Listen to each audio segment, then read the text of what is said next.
আমাদের প্রধান অতিথি ঈদ শুভেচ্ছা বিনিময় করবেন। আপনারা অনেক বক্তার কাছে শুনেছেন যে আমরা 17 বছর এই অনুষ্ঠানটি করতে পারি নাই। আল্লাহর অশেষ রহমতে এবং এই দেশের আপামর জনসাধারণের এবং দেশপ্রেমিক রাজনৈতিক দলগুলির অব্যাহত সংগ্রামের কারণে 17 বছর পরে আমরা সেই সুবিধাটা পেয়েছি। স্বৈরাচার এই দেশ থেকে পলায়ন করেছে। আজকে যারা এই মঞ্চে আছেন তারা সবাই সেদিন 5 তারিখে স্বৈরাচারের বিরুদ্ধে আন্দোলনে সম্মুখ সমরে ছিলেন। আলহাজ মোহাম্মদ গিয়াসউদ্দিন সাহেবের নেতৃত্ব এবং অনুপ্রেরণায় সেদিন আমি সিদ্দিকুর থানা বিএনপির সভাপতি এবং সামনের সারিতে যারা আছে এদেরকে নিয়ে সাইনবোর্ডে বিজিবির ব্যারিকেড ভেঙে আমরা যাত্রাবাড়ি ফ্লাইওভার পর্যন্ত গিয়েছিলাম।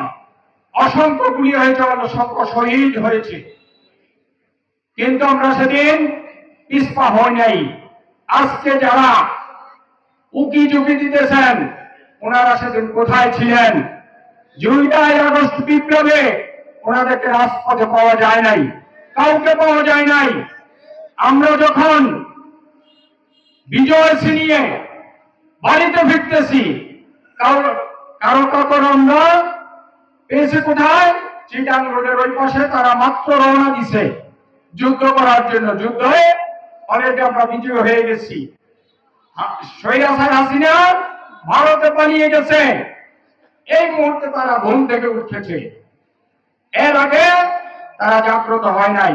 অতএব আমি একটি কথা স্পষ্ট করে বলতে চাই, আজকে ঈদ শুভেচ্ছা বিনিময় নির্বাচনের কথা নয়। তারপর আমি বলছি যে আলহাজ মোহাম্মদ গিয়াসউদ্দিন সাহেবকে আমরা কথা দিচ্ছি, এলাকাবাসী অতীতে আপনার সাথে ছিলাম, বর্তমানে আছি, ভবিষ্যতেও আপনি যেখানে যাবেন আপনার সাথে ইনশাআল্লাহ থাকবো। ইনশাআল্লাহ সবাইকে ঈদের শুভেচ্ছা জানিয়ে আমি আমার বক্তব্য শেষ করছি।